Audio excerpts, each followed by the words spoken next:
This is The Coffin by Ray Bradbury. There was any amount of banging and hammering for a number of days. Deliveries of metal parts and oddments, which Mr. Charles Brayling took into his little workshop with a feverish anxiety. He was a dying man, a badly dying man. He seemed to be in a great hurry, between racking coughs and spitlings, to piece together one last invention. "What are you doing?" inquired his younger brother, Richard Brayling. He had listened with increasing difficulty and much curiosity for a number of days to that banging and rattling about. Now he stuck his head through the workroom door. "Go far, far away and leave me alone," said Charles Brayling, who was 70, trembling and wet-lipped most of the time. He trembled nails into place and trembled a hammer down with a weak blow upon a large timber, and then stuck a small metal ribbon down into an intricate machine.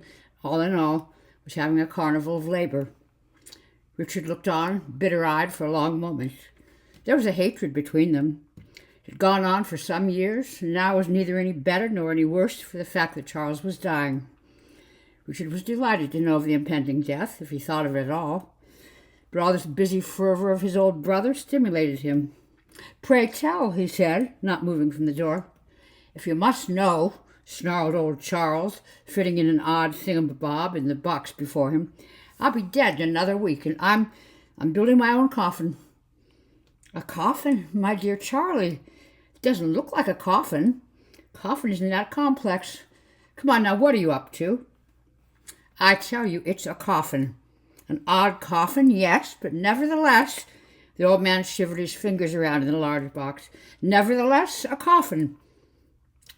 But it would be easier to buy one. Not one like this. You couldn't buy one like this any place ever. Oh, it'll be a real fine coffin, all right." "You're obviously lying." Richard moved forward. "Well, that coffin is a good 12 feet long, 6 feet longer than normal size." "Oh, yes?" The old man laughed quietly. "That transparent top.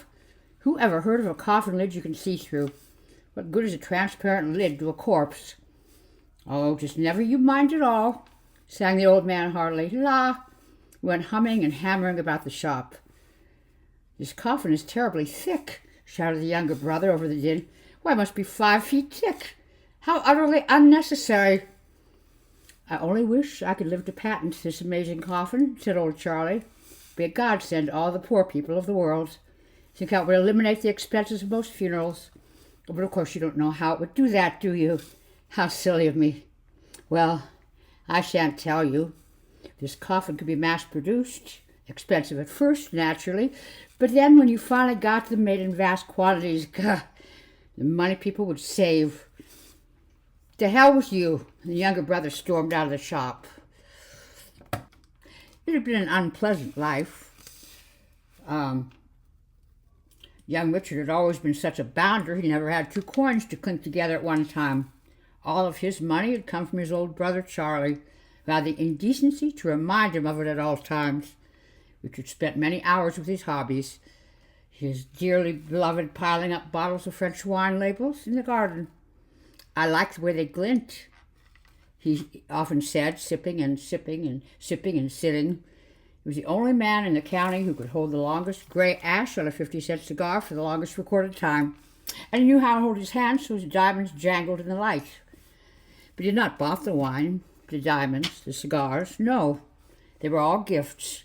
He was never allowed to buy anything himself. It was always brought to him and given to him. He had to ask for everything, even writing paper. He considered himself quite a martyr to have put up with taking things from that rickety old brother for so long a time. Everything Charlie ever laid his hands to turned to money. Everything Richard had ever tried in the way of a leisurely career had failed. Now here was this old mole of a Charlie whacking out a new invention which would probably bring Charlie additional specie long after his bones were slotted in the earth.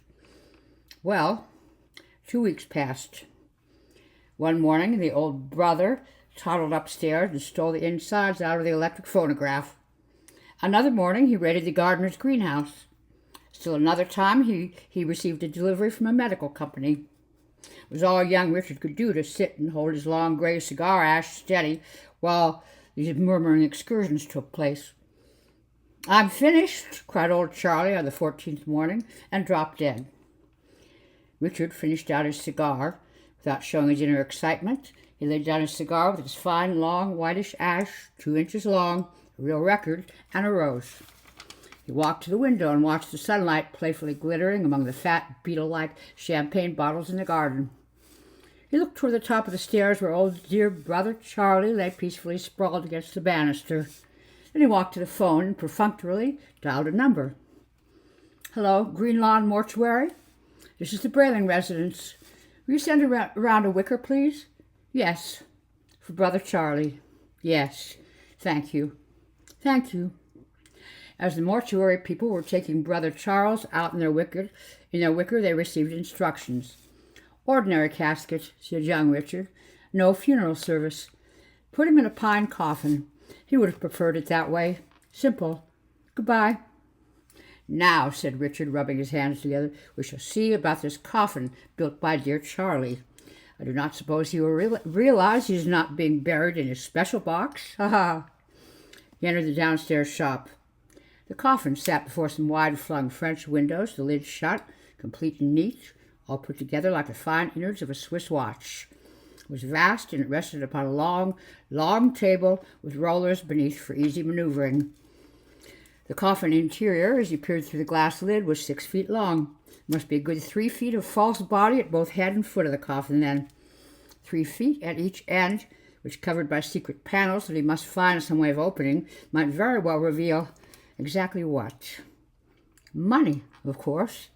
But he'd just like Charlie to suck his riches into his grave with himself, leaving Richard with not a cent to buy a bottle with, the old bastard. He raised the glass lid and felt about, but found no hidden buttons. There was a small sign studiously inked in white paper, thumbtacked to the side of the satin-lined box. It said, "The Brayling Economy Casket. Copyright April 1946. Simple to operate. Can be used again and again by morticians and families with an eye to the future." Richard snorted thinly. Who did Charlie think he was fooling? There was more writing. Directions. To replace body in coffin. What a fool thing to say. Put body in coffin. Naturally.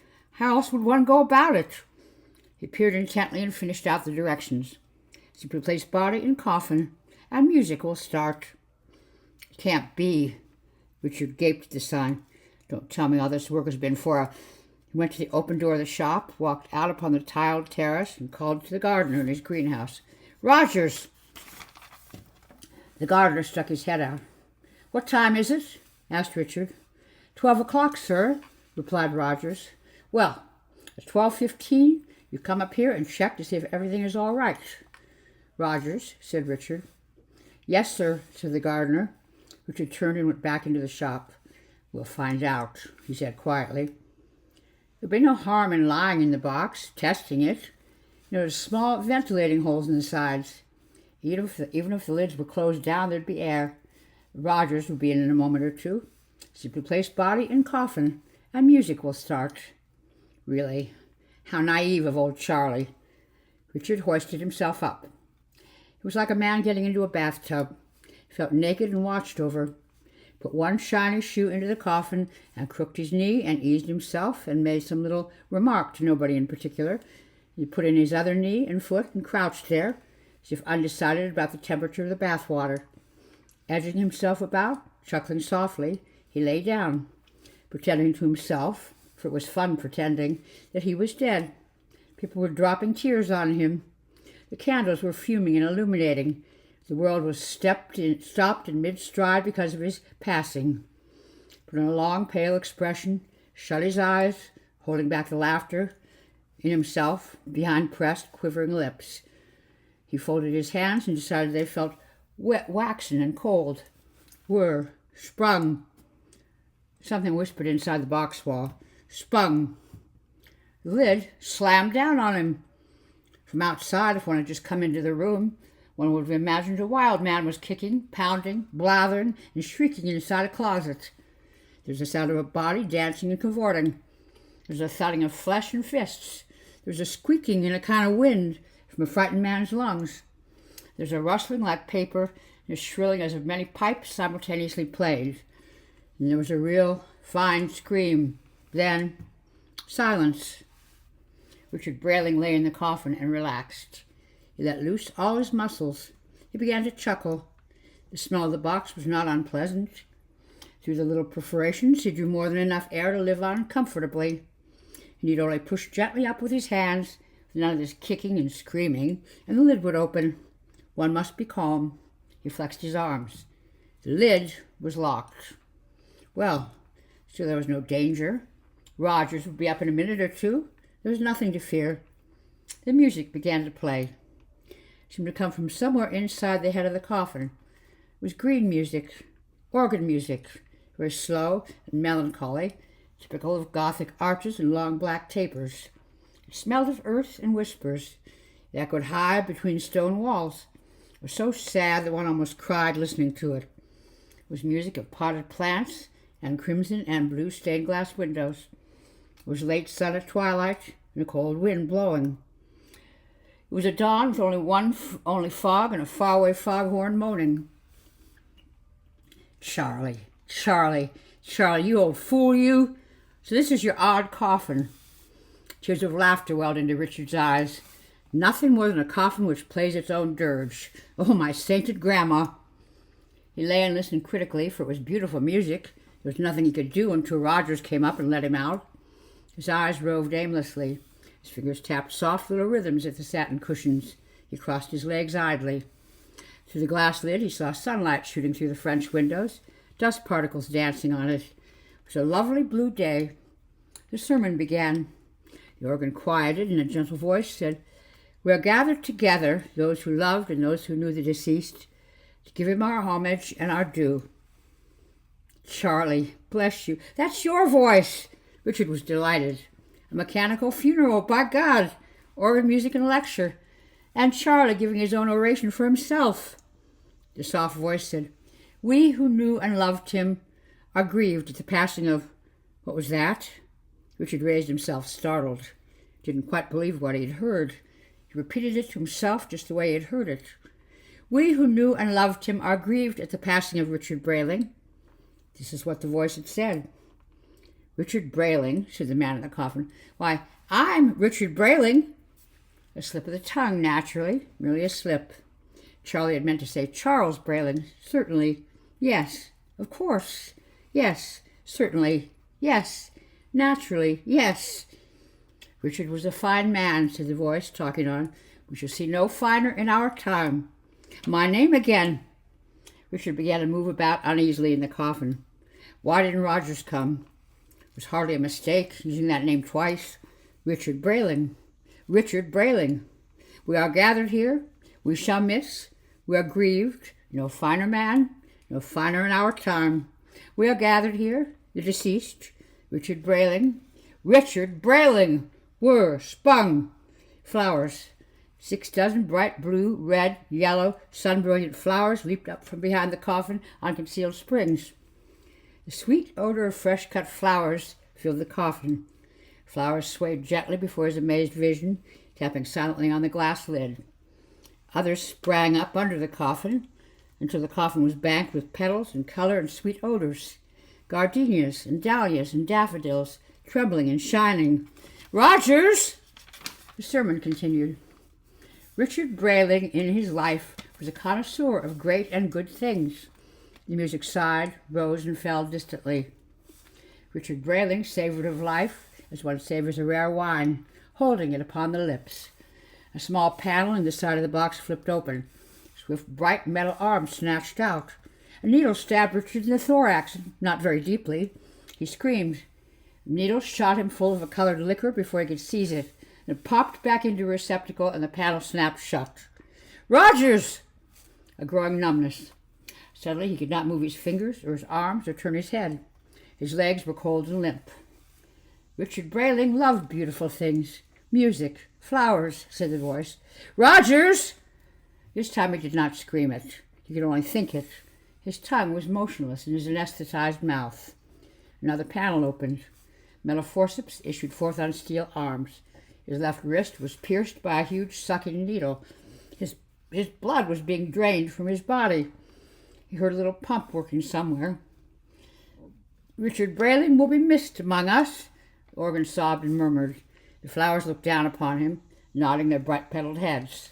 6 candles, black and slender, rose up out of hidden receptacles and stood before the flowers, flickering and glowing. Another pump started to work. While his blood drained out one side of his body, his right wrist was punctured, held, a needle shoved into it. The second pump began to force formaldehyde into him. Pump, pause, pump, pause, pump, pause, pump, pause. The coffin moved. A small motor popped and shoved. The room drifted by on either side of him. The wheels revolved. No pallbearers were necessary. The flowers swayed as the coffin moved gently out upon the terrace under a blue, clear sky. Pump, pause, pump, pause. Richard Brayling will be missed. Sweet, soft music.